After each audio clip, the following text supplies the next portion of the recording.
Hello and welcome to another episode of the How is Life podcast.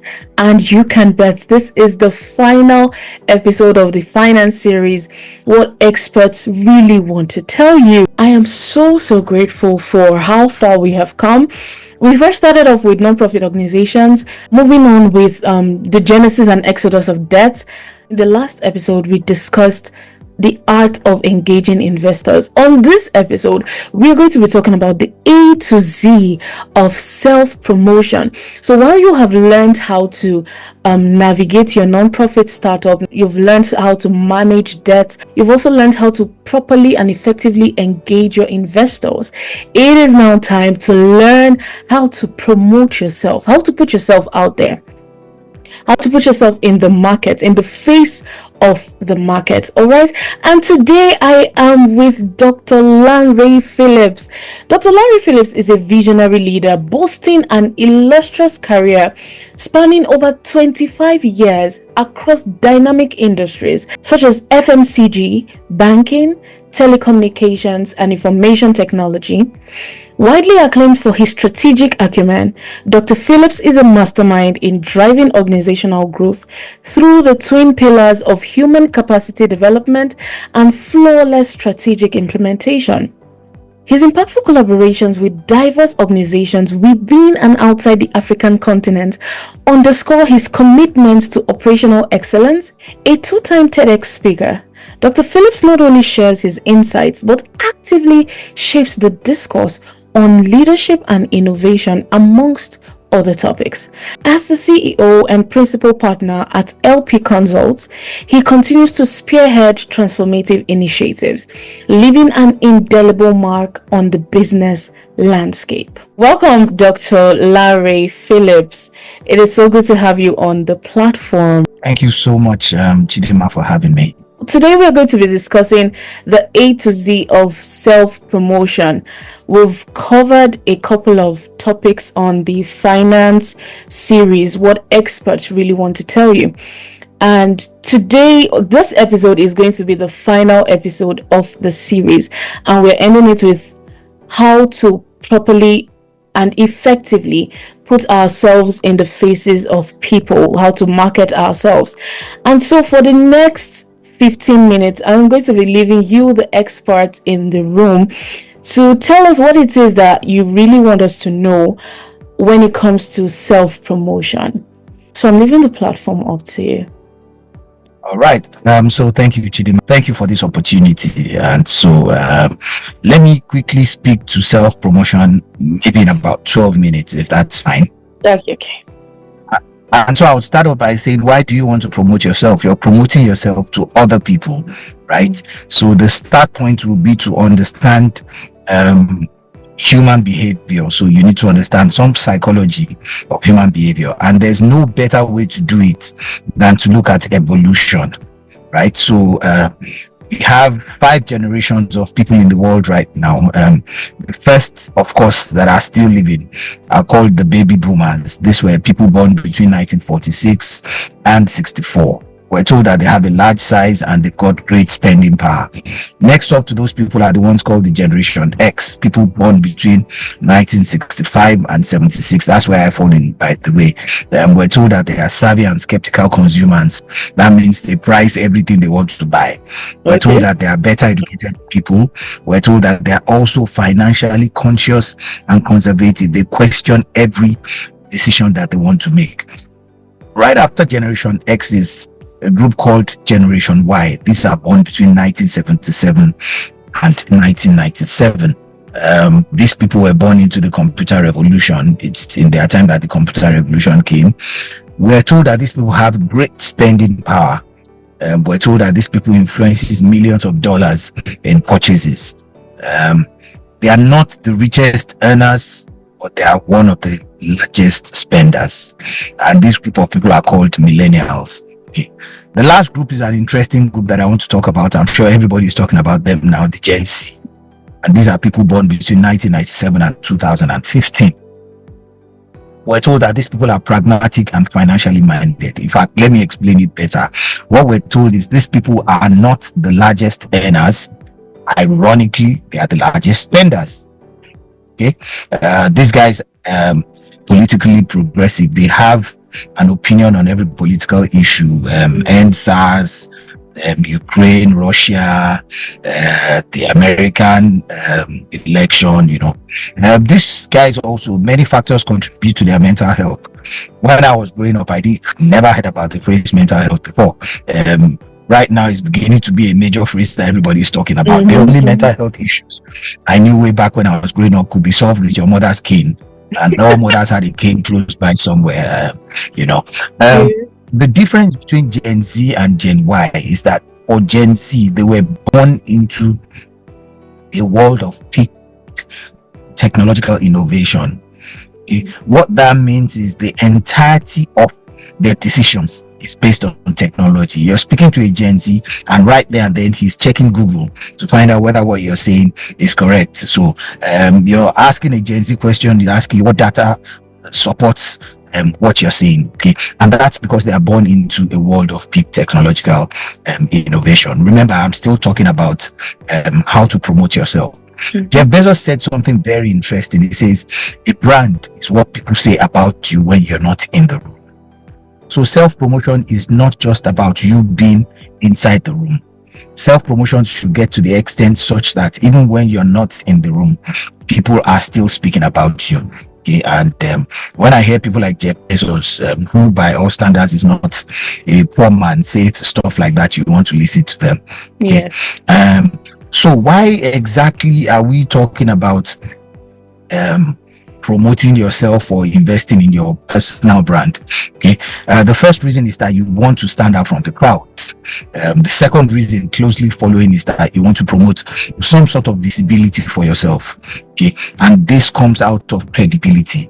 Okay, Chidinma, we haven't met before, but I'm sure I'm speaking on your podcast today because you probably did some findings about me and the areas where I have some credibility, and that's why I'm speaking on your podcast. And so the art of promoting yourself in itself is about establishing a unique brand and reputation. I call it an art because it's not a science, it's actually an art. Okay, so it involves defining yourself, aligning your values, even knowing yourself, your strengths and all of that. Okay, then you'll be able to create a personal brand. So what are the three things that actually make up this thing we call personal branding or promoting yourself? The first one is defining your perception. Chidinma, it might be interesting for you to note that how people see you is more important than who you are. I'll repeat that again. How people see you is more important than who you are. It doesn't sound like a statement that a lot of people would believe in, but the reality, Chidinma, is that perception is reality. How I see you determines how I will treat you. How I see you determines if I see you somewhere, whether I'll cross the road and go and hug you, or I'll just see you from afar and I'll wave at you. Okay, so the truth is perception is reality. We say that statement, but we don't know what it means. We don't know how deep it is. Okay, the second reason, the second thing that makes up the definition of you is your visual presentation. Okay, how you dress, how you speak, your demeanor, your gesticulation, all of that makes up your visual presentation. The third one that is equally very important, that make up your personal branding or how to promote you, is your reputation management. Okay, your reputation management goes a long way. Okay, if you do something consistently, people will remember you for those things that you've done consistently, including negative things. There was a time in my life when I wasn't very time conscious, and I didn't know that people around me were taking note of it. So in my absence, a friend of mine would say, Lanre will get here in 15 minutes, and all the other ones would say, Lanre, I lie, it's until 30 minutes and 45 minutes, maybe an hour. And it got to a point where everybody started to see me in that light. Okay, so there's a lot that we need to do in terms of reputation management. Okay, so how do you build your personal brand, or how do you promote you? Okay, the first one is self-discovery. Okay, you need to start to speak to an authentic narration of who you are. Okay, when I conduct interviews, one question that I ask all the time is, tell me one time you have failed. And I see a lot of people struggle with that question. Now I know there's absolutely nobody in the world that has not failed.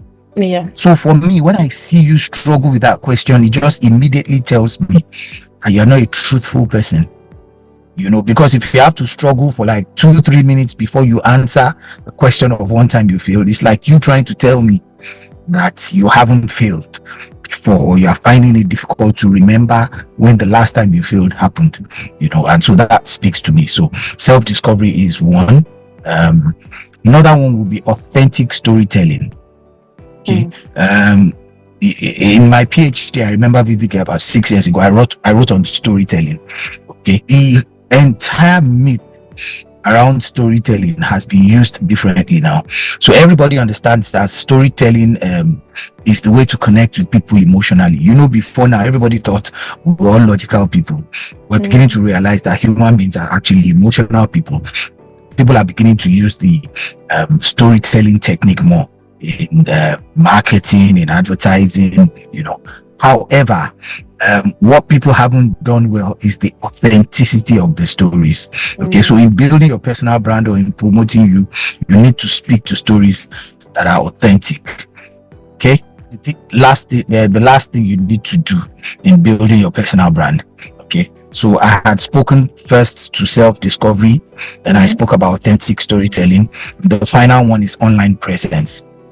So I was saying that this is 2024. Okay, your online presence says a lot about you. Several years ago, my friends and I used to tease each other. The question we used to ask each other then was, hey, you, Wale, are you Googleable? And what are you Googleable means is, if I put your name on Google, what would I find? Yeah. We used to call the phrase Googleability. And for us, it was a contest. Okay, if I put your name on Google, am I going to see like 2-3 pages for all the things you've done? And, very humorous way, but that's how we started to leave our footprints on the internet. And if you put my name on the internet today, it even amazes me how many pages would come up of different places I've spoken of, different things that I've done. And so in building your personal brand, your online presence has to be very, very key. Yes, I agree. People tend to say stuff like, I'm a personal person, I'm a private person, I don't want to put myself out there. So listen, Chidinma, for me, I have 2 Instagram pages, for instance. There's an Instagram page that is LP, and that's just for my friends. It shows me dancing, it shows me having fun, But there's another Instagram page that is Dr Lanre Phillips, and that's my thought leadership page. So as much as I'm a private person and I want to keep that private part of my life to myself, and so I have that Instagram page that is LP, that is for my friends and people that grew up with me and all of that. But there's the other one where I've kept for my thought leadership page. So you don't have an excuse for not being online. It's easier to even form a perception of you with your online presence. Like I said, Chidinma, we have never met before. I'm sure you just spoke to somebody and you checked me online. I'm here. We're interacting today on your podcast. So always remember self-discovery, authentic storytelling, and build an online presence. Okay, so I'm going to close by saying that the reason why you actually even want to sell your brand or why you want to promote you is that it would bring proper networking opportunities. Okay, it would bring collaborations to you. Okay, you would also pass on the baton by having a lot of mentees and people that you can guide in this process. It would unlock opportunities for you. It would help you discover things. It would help so many people know about the gifts that you carry. And I'm one of the proponents that I believe very strongly that every single individual has a gift. Okay, whether you now know how to use that gift or whether you are even showing the world the gift of who you are is a different ballgame. But what promoting you does is that the world is able to see who you are. So I'm just going to put a pause to it right there. Okay, thank you so much, Dr. Lanre. Thank you. That was very insightful. There was something you asked me when the first time we had a call, and you said you asked why me. And something, Exactly. I still want to ask that question again. the particular answer that spoke to you was when I mentioned that you gave uncommon advice, uncommon insights, right? And I think this is something you really displayed here. I was expecting you to go a certain way, but you went another way, and I am so grateful. Thank you so much for the Glad I did deep that. I'm insights. glad I did that. Thank you so much. So there's something I heard somewhere, and this is speaking to the part you talked about, online presence. Someone said time in the world is so short for us to keep trying to grow organically. So I want to ask you, do you buy into that thought? Do you buy into that saying? Do you believe that every person should take their time to just keep posting as they would, keep garnering that 3 likes, 10 likes, or if they have the means, can they just pay to put themselves out there? So Chidinma, like I shared with you earlier, I'm literally just coming out of a masterclass that I had at the National SME conference at the State House. And the first statement that I made in my masterclass, I was talking about revenue growth, by the way, or enterprise growth generally. The first statement I made in my masterclass, and I don't know why it's so relevant for me, is you need to understand how these earthly laws behave. They're actually laws that affect everybody. Okay, there's this thing called the law of gravity. Okay, the law of gravity implies that if you jump up, you will come down. I haven't seen anybody jump up before and stay there, right? So now I'll explain the analogy to you. However, the law of gravity does not speak to if you climb up. Climb up is different from jump up. Okay. So jump up is what you describe. Jump up is hammer. Jump up is I don't blow. Right? Okay. Climb up is putting in the work. Climb up is being authentic. Okay, so my charge to you is, or to all the viewers is, listen, it's okay to hammer, it's okay to blow. However, there are certain laws that would remain. One of them is the law of gravity. Okay, so if you jump up, you will come down. If you climb up, you will stay there. Okay, and I don't know if that that answers your question. Oh yes, it definitely did. It definitely did. I was thinking that if you're coming in with a lot of value, right? You're putting out a lot of value in people's faces. You can take that leap. If you have the means, you can take that leap. But this analogy you just gave a very different perspective to me. I don't think I would have seen it that way. So one question I want to ask is, we're in a time where everybody is copying everything.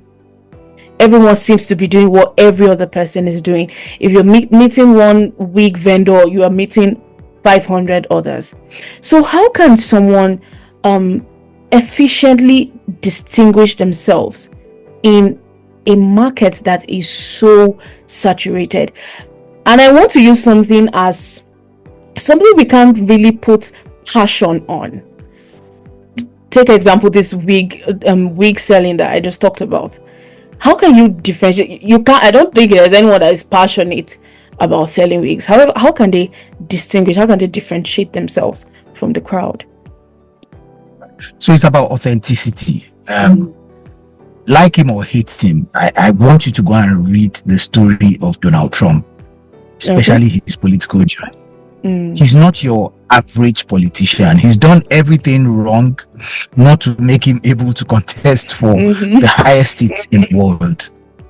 But Chidinma, he's doing it right now. Okay, that's how far, and I'm not saying I'm a fan or not. I'm just saying that's how far authenticity can take you.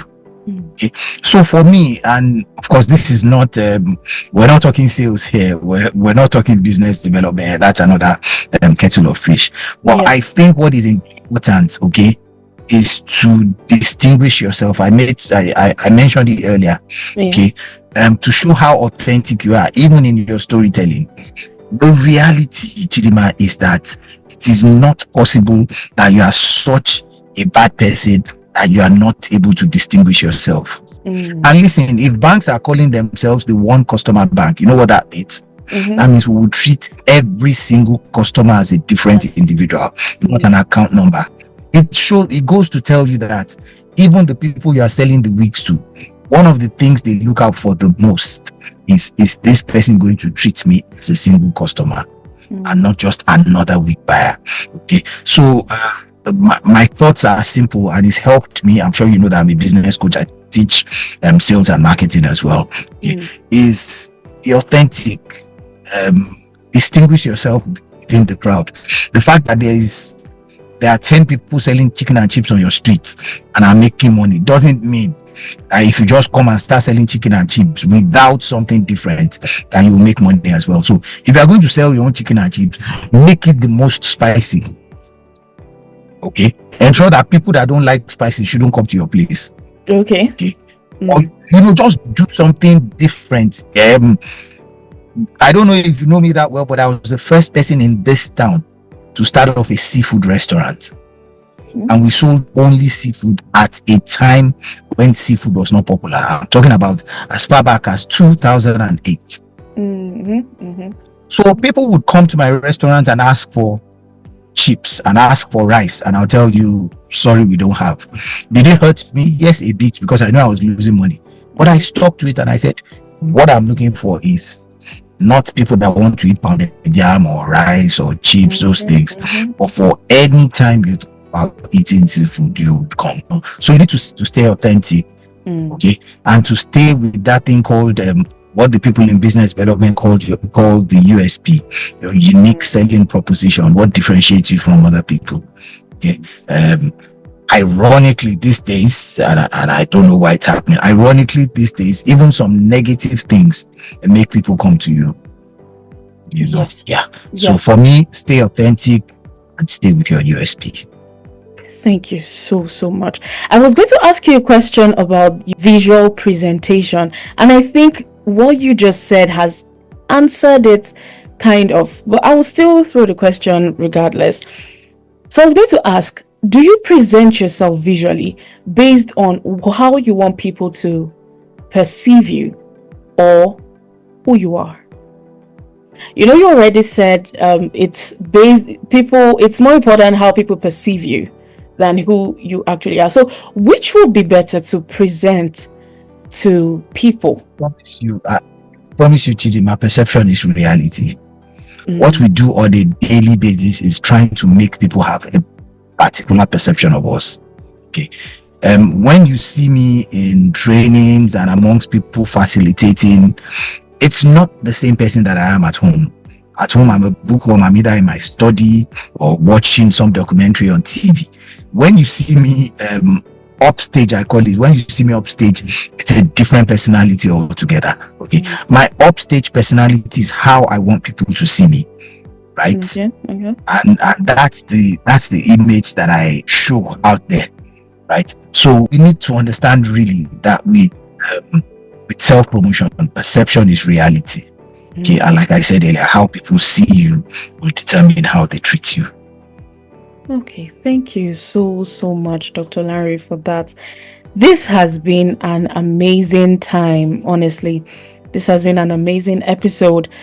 Finally, I would just want you to tell us, maybe in 3 bullet points, if possible, how we can make a lasting impression and this is now when we are walking into a room that we've never been into before.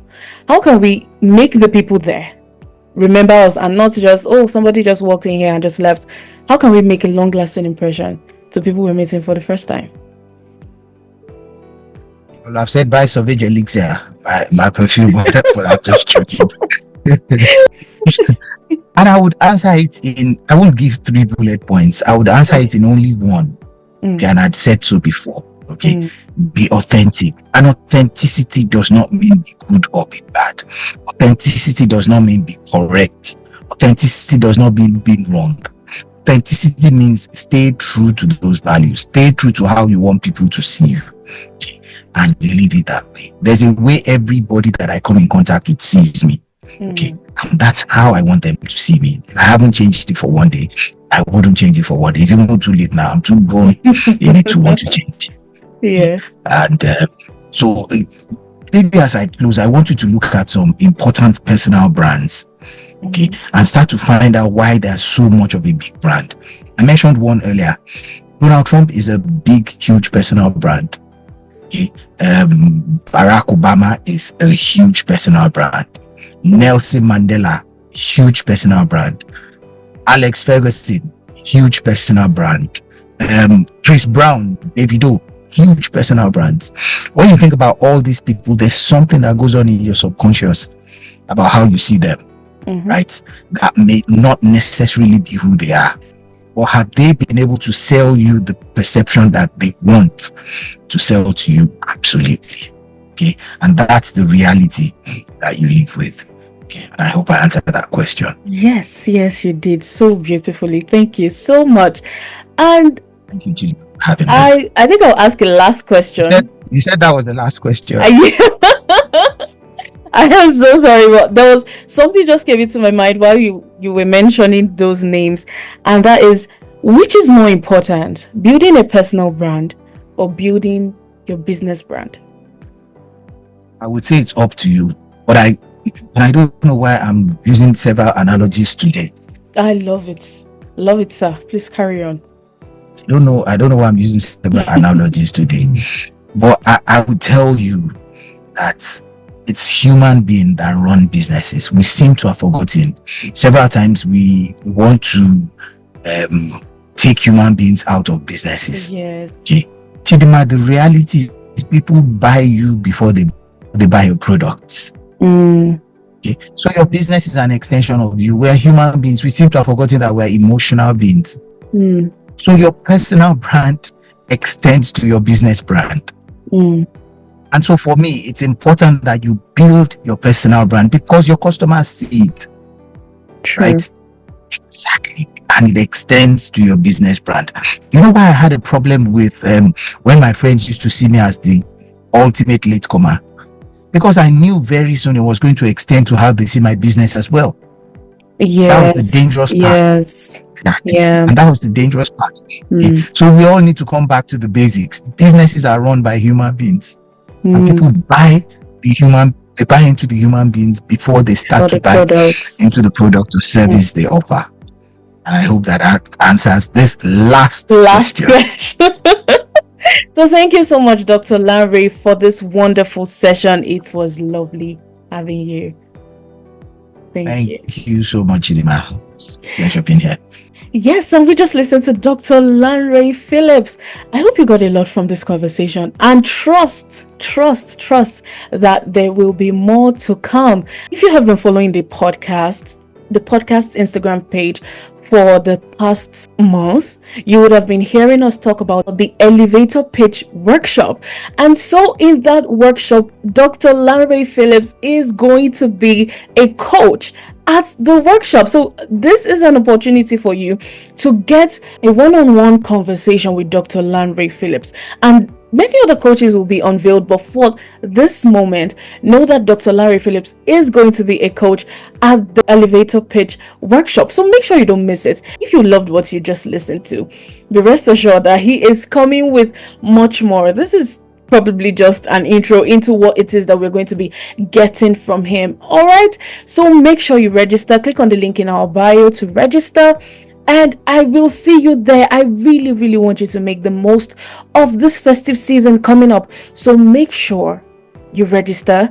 Make sure you make it to the venue. This is honestly just a way for us to get better, just a way for us to keep implementing what it is that we've been getting from these large conferences, we've been getting from books, we've been getting from a lot of places.